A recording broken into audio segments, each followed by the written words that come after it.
Stand still and let God. We all from time to time feel as though we are suffocating under the weight of life's adverse circumstances that are mounting from all directions. When you have done everything humanly possible to stand still and let God.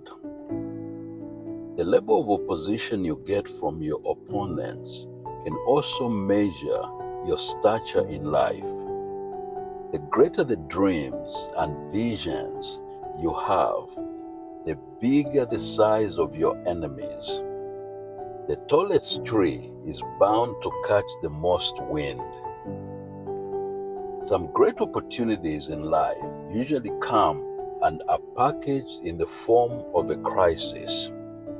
If you dare look intently at the immediate crisis before you, therein lays an opportunity that may change your fortunes.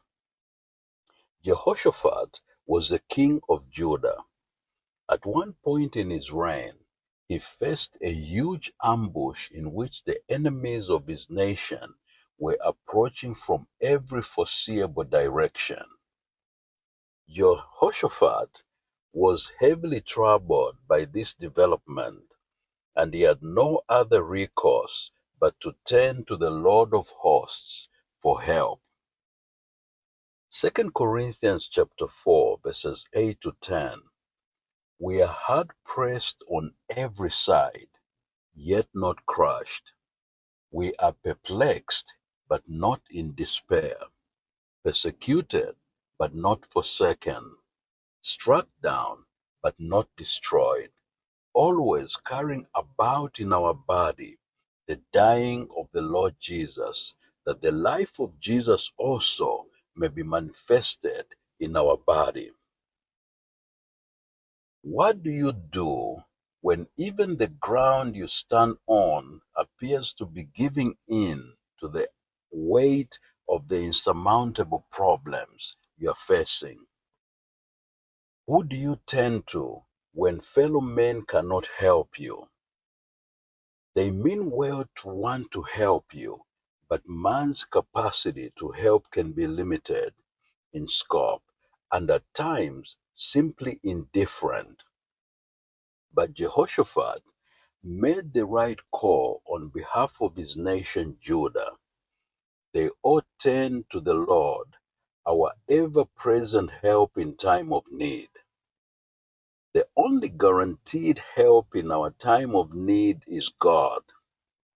Jehoshaphat acknowledged the fact that he felt helpless in the face of a multitude of his enemies, but set his sights on God's intervention. Throughout history, God's best work on behalf of his people, corporately or individually, has been demonstrated in times of overwhelming trouble for which they felt physically handicapped to do anything about it. The bigger the attack from the enemy, the stronger is God's deliverance on your behalf. God answered Jehoshaphat and his people when they set themselves to seek him in their day of great distress. No storm lasts forever.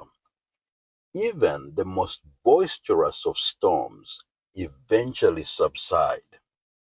Similarly, God will intervene in our daily struggles at our job, in our families and businesses when we face multifaceted resistance, attacks, and offenses from the enemy.